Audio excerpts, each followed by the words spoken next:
Tapwak Road sa Dagupan City. Binuksan na sa lahat ng motorista. Balitang tinutukan live ni Jasmine Gabriel. Jasmine? CJ, November last year nang simula ng DPWH ang pagsaayos, partikular yung road elevation at road widening.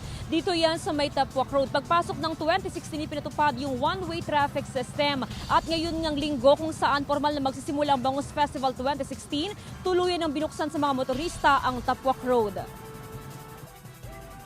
Binuksan na sa mga motorista ang kahabaan ng Tapwak Road sa Dagupan City matapos ipatupad ang one-way traffic ng ilang buwan habang inaayos ang kalsada. Imbis na sa mahabang rerouting dumaan ng mga jeep, biyaheng Lucao, Downtown, Lingayen, pati ang mga bus na biyaheng Western Pangasinan, pinayagan ng makadaan sa kalsada. So na-decongest na rin po natin ang ang traffic po dyan. Two-way traffic na po siya ngayon. Malaking tulong ito sa mga jeepney driver. Mas malayo yung dinadaanan namin dati kaysa ngayon eh. So malaking bagay yon. Oh, malaking bagay. Saka nakatipid din kami sa diesel. Nabawasan ng oras na pagkaabangan namin. Dahil balik normal na ang sitwasyon sa Tapwak Road, maiibsan na raw ang trapiko sa sentro ng kalakalan ng syudad.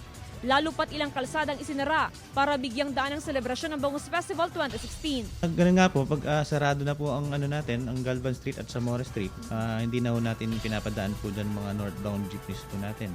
At pati na rin ang mga yung mga galing east. Tuloy-tuloy pa rin ang pagsaayos at pagpapataas ng kalsada sa Tapwak Road. Pero tiniyak ng DPWH na hindi ito makakasagabal sa daloy ng trapiko sa syudad.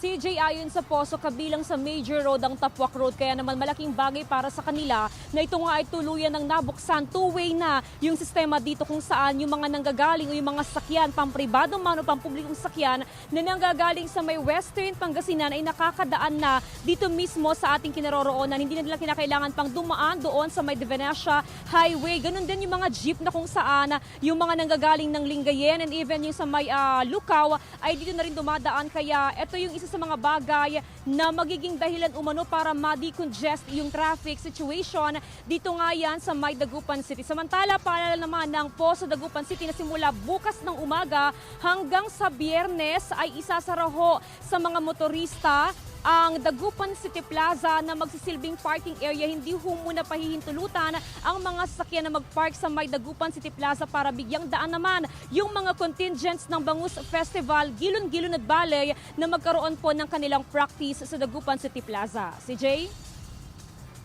Maraming salamat, Jasmine Gabriel.